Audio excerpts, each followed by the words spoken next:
We're starting this module off talking about interviews because it's a form of content that you're already familiar with, but also because interviews are one of the ways that you can produce really great, stellar content without really even knowing much about your marketplace yet.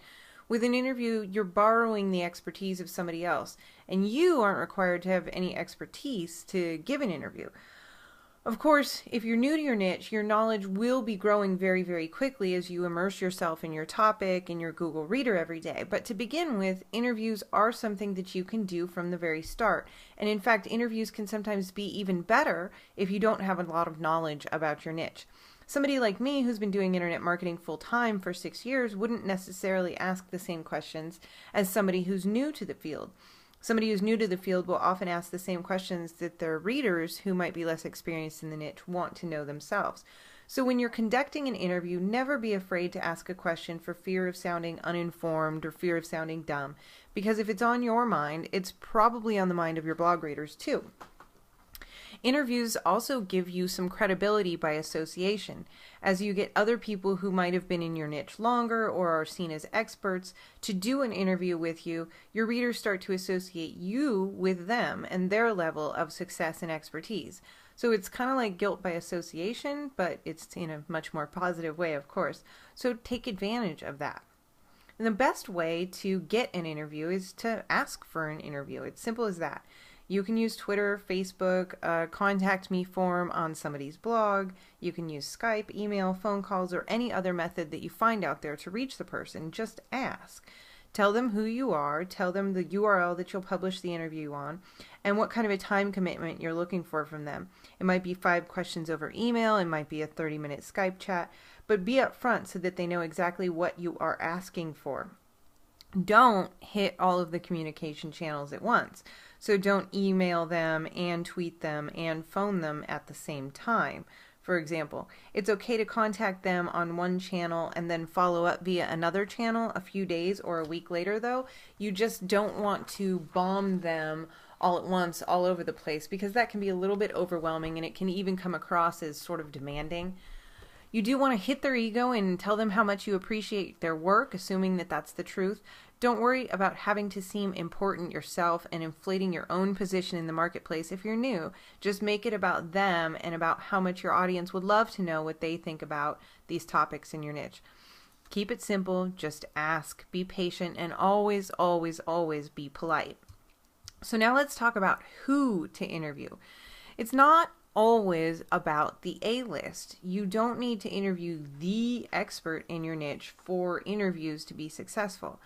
Everybody involved in your niche likely has unique perceptions and ideas about things, and that's what makes interviews interesting, because people think differently. With internet marketing, there's a lot of successful bloggers just journaling their day-to-day struggles with beginning internet marketing and what they've learned along the way and that kind of thing. People want to hear from real people too, so you don't have to just look at the A-list. So let's look at some specific ideas of who you can interview.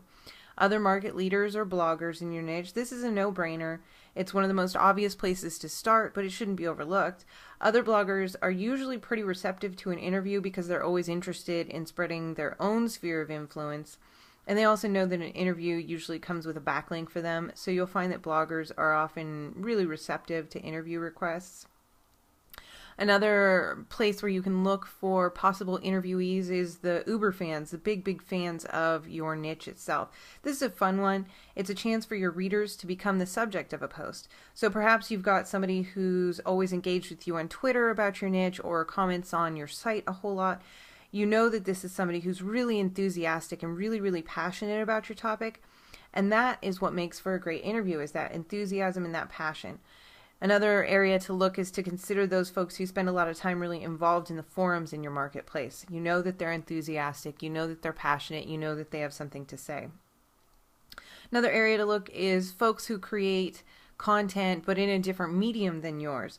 So for example, you're a health food blogger and this other person does YouTube videos on healthy cooking. It's a perfect match. You guys share audiences, you share a passion, you share an interest. It just happens that you express yourselves in different mediums, writing versus YouTube videos. So those kinds of people are a great interview candidate for you as well. Authors are perfect Just do an Amazon search for people who've written books in your niche. It's usually a good idea to have read their book before you do an interview so that you understand where they're coming from. We sometimes think that authors have reached such a high level, a pinnacle of success by being published that they wouldn't give you, a lowly blogger, the time of day. But the fact is, with the way that traditional publishing works nowadays, most authors are not, in fact, rich and are really just trying to move books so that their royalties can eventually kick in. And unfortunately, most authors don't actually move enough product to make it to that point. But really, that's another topic for a whole nother course, right? What it does mean for you is that there are a lot of authors with the time and the motivation to reach out to somebody else who's passionate about the topic. You can also interview companies or product owners. They have as much motivation as authors to say yes to an interview request because they're selling product. So the opportunity to speak with your audience about that product is really a no-brainer for them. With companies, you'll really want to go broad with your interview, and by that I mean that talk about the niche as a whole and also give them the opportunity to talk about what they do and how they contribute to the niche with their offerings. It doesn't have to be about making a pitch, it can be about specifics. So you could ask them, they've got some new gardening gloves out. You could ask them, how does the material in the new gardening gloves differ from the old material? Why the change in materials? That kind of thing. Because this gives the company the opportunity to educate and not just sell the products, so the interview remains interesting for your blog readers, and yet the company still gets to get out the message that they've got this new product out.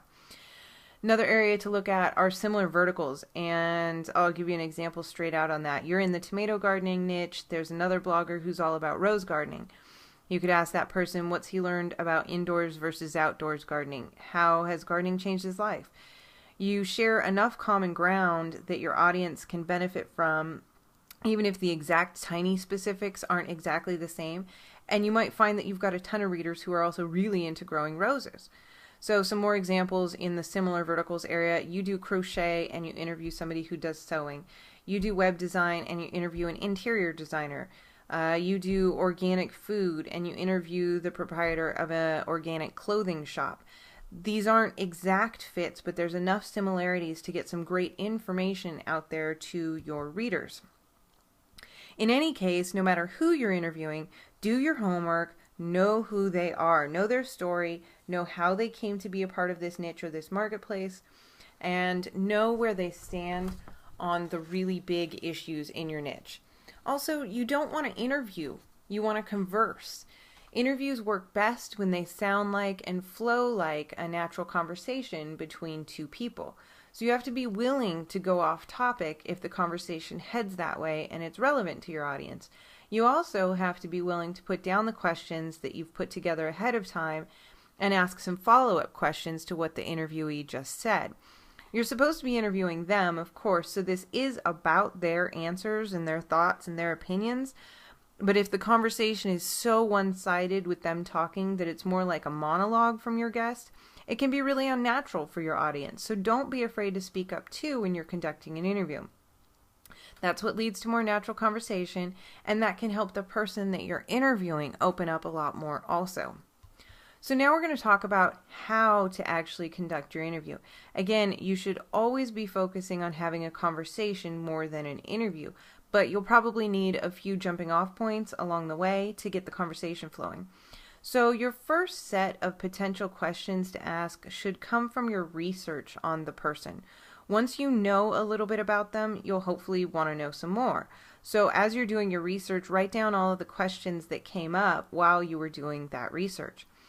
Then in any niche, there's always going to be those hot button issues, the controversy, or just current events or news that you'll probably want to hear your interviewee's opinion on. So write down those ideas as well, and you should have a few being immersed in your niche as you are. Now let's get to some of the broader questions that you can borrow and adjust to fit your own niche and the individual interviewee. First, don't always feel obligated to start the interview with a "tell us how you came to be in the niche" or "tell us your background" kind of question. It's one that they probably answered a million times and that you can cover very, very quickly in a short bio about your interviewee. If you must ask them the question itself, then ask them for the 2-minute version instead of the long story. they'll probably be thrilled to be able to just jump into the meat of the interview quicker. You can also ask them, how did your parents or your childhood or a teacher or where you grew up shape your interest in the niche? You could ask, what would you like to see invented in the niche? You could ask, how do you think that you differ from others in the niche? Or how do you think that you're similar from others in the niche?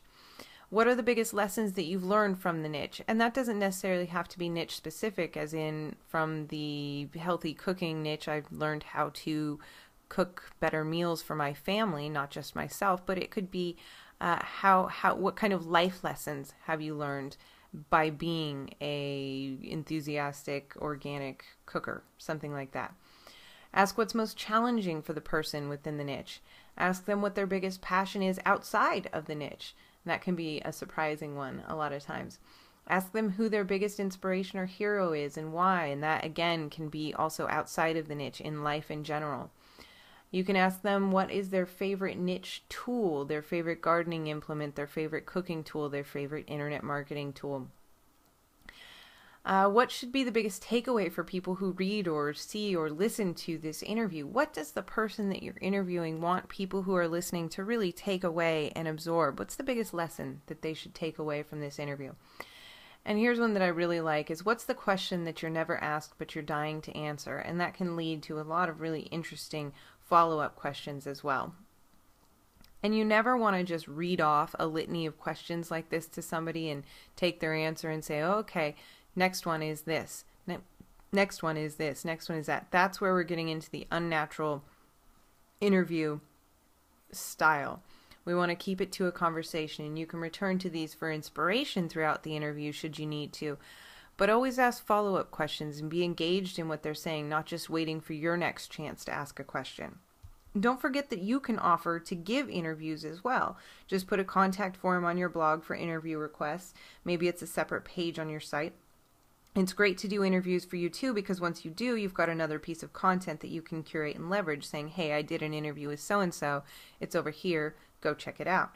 To conduct the interviews, you can do it over email or Skype or phone or in person or any of the other number of tools that we have to reach out to each other on the internet. When the interview's done and it's published, always send the interviewee a link to where they can find it online. Sometimes they'll want to keep it for their own collection of the places that they've appeared and that sort of thing.